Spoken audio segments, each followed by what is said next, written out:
और बड़ी खबर आपको बता दें, पीएम मोदी ने आर्थिक सलाहकार परिषद के साथ बैठक की है। वैश्विक उथल पुथल के बीच भारत की आर्थिक वृद्धि पर चर्चा की गई। इस दौरान ease of living and ease of doing business पर यह चर्चा की गई है। तो देखिए किस तरीके से आप जानते हैं कि इस वक्त मिडिल ईस्ट की खास तौर पर बात करें तो उथल पुथल वहां पर है, और इसी बीच भारत की ये आर्थिक वृद्धि पर जो चर्चा हुई है बहुत ज्यादा इंपॉर्टेंट है, क्योंकि ईज ऑफ लिविंग और ईज ऑफ डूइंग बिजनेस पर इस दौरान चर्चा की गई है। तो प्रधानमंत्री नरेंद्र मोदी ने आर्थिक सलाहकार परिषद के साथ बैठक की है। वैश्विक उथल पुथल के बीच भारत की आर्थिक वृद्धि पर चर्चा की गई है। ईज ऑफ लिविंग और ईज ऑफ डूइंग बिजनेस पर इस दौरान चर्चा की है।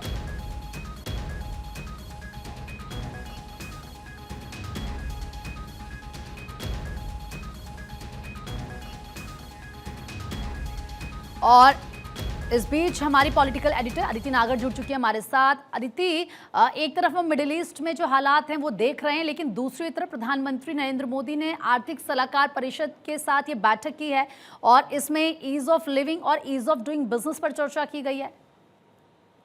बिल्कुल, मैं लगातार इसको लेकर बैठक हो रही है। आज जी, प्रधानमंत्री के इकोनॉमिक एडवाइजर काउंसिल है किए हैं जो कैसे किया जाता है इस ग्लोबल। अदिति, आपकी वॉइस बहुत ज़्यादा ब्रेक हो रही है, एक बार फिर से हम आपके पास आएंगे। तो देखिए किस तरीके से ये बैठक बहुत ज़्यादा इंपॉर्टेंट है। प्रधानमंत्री नरेंद्र मोदी ने आर्थिक सलाहकार परिषद के साथ ये बैठक की है। जाहिर सी बात है, आप देख रहे हैं कि एक तरफ अगर आप विश्व को देखें जो हालात बने हुए हैं, लेकिन दूसरी तरफ अगर आप भारत को देखें, इंडिया को देखें, तो किस तरीके से लगातार बेहतर भारत कर रहा है, आर्थिक वृद्धि कर रहा है, तेज़ी के साथ गति नज़र आ रही है। और ऐसे में ये बहुत इंपॉर्टेंट बैठक है। ईज ऑफ लिविंग और ईज ऑफ डूइंग बिजनेस पर इस दौरान चर्चा की गई है, जानकारी मिल रही है। तो देखिए ये काफी ज्यादा इंपॉर्टेंट बैठक है, क्योंकि एक तरफ आप देखिए कच्चे तेल के दाम लगातार बढ़ रहे हैं, लेकिन कैसे अपने लोगों को सहूलियत दी जाए, कैसे आम जनता की जेब पर ज्यादा बोझ ना पड़े, इसको लेकर लगातार आप देखिए काम किया जा रहा है।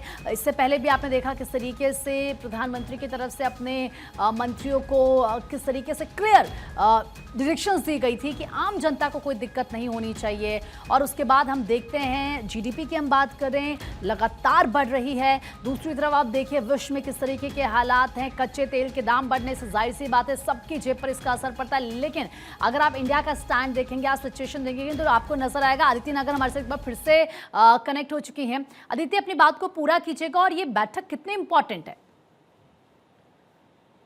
देखिए, बैठक बेहद महत्वपूर्ण है। क्यों महत्वपूर्ण है, पहले तो हम आपको ये बता दें कि इस बैठक में इकोनॉमिक बूस्ट भारत को लेकर उसको लेकर चर्चा हुई है। और देखिए कि क्या रिफॉर्म्स ला सकते हैं। ईज ऑफ डूइंग बिजनेस हो सकती है, improve easy living and ease of doing business की जो बात कर रहे हैं। द मेंबर्स ऑल्सो उन्होंने ये भी असेसमेंट किया कि वेस्ट एशिया कॉन्फ्लिक्ट का इम्पैक्ट इंडिया पे और वो क्या होगा। तो आप ही कह रही हैं कि बैठक क्यों महत्वपूर्ण है, मैं 4 मुद्दों में आपको समझाती हूँ। प्रधानमंत्री मोदी ने जो इकोनॉमिक एडवाइजर काउंसिल के साथ मीटिंग हुई, उस बैठक में हम पूरा एनालिसिस करते हैं। सबसे पहला ये कि वेस्ट एशिया की वॉर अगर अगले 2 महीने चली तो देश में क्या हालत होगी और भारत पे क्या हालत होगी। अगर 6 महीने चलती है तो क्या हालत होगी। इतने लंबे समय चल चुकी है, जिस तरीके से स्ट्रेट ऑफ हॉर्मुज बंद है, तो उस सब का इम्पैक्ट आने वाले 1 साल का पूरा ट्रैजेक्टरी जिसे कहते हैं वो बताई जाती है। उस लिहाज से हम ये देखते हैं कि अगर हमें इंटरनेशनल लिहाज से ये नुकसान हो रहा है तो हम क्या बूस्ट करें कि हमको डोमेस्टिक लेवल पर हमारी इकोनॉमी बूस्ट हो सके। डोमेस्टिक लेवल पे क्या कर सकता है भारत कि हम अपना जो ये आंकड़ा आता है जीडीपी का या ये जो क्राइसिस है उसको बैलेंस आउट कर सकें। तो ये बहुत ही इम्पोर्टेंट मीटिंग है, चर्चा है, जिसमें ये चर्चा होती है कि वेस्ट एशिया के हालात को देखते हुए हम क्या क्या वो मेजर्स ले लें जिससे हमारी इकोनॉमी हैम्पर ना हो। और क्योंकि पूरे ग्लोबली हैम्पर हो रही है तो भारत के पास ताकत है 140 करोड़ लोगों की, तो हम यहाँ पर ऐसा क्या जनरेट करें कि या क्या हम कटौती करें जो हम डिपेंडेंसी है विदेशों पे, बाहर के वेस्ट एशिया पे, अमेरिका पे, जो हमें जरूरत ना पड़े। इसीलिए हम इथेनॉल से लेकर तमाम चीजों की बात करते हैं तो ये ठीक है। बैठक आगे के मार्गदर्शन और एक तस्वीर के लिए बेहद ज्यादा महत्वपूर्ण है। ओके। और देखिएगा कि इस बैठक से जो भी रिजल्ट निकलता जी। है उसको इम्प्लीमेंट भी किया ठीक जाता है है। अदिति, आप बनी रहिए, मैं लौट रही हूँ आपके पास।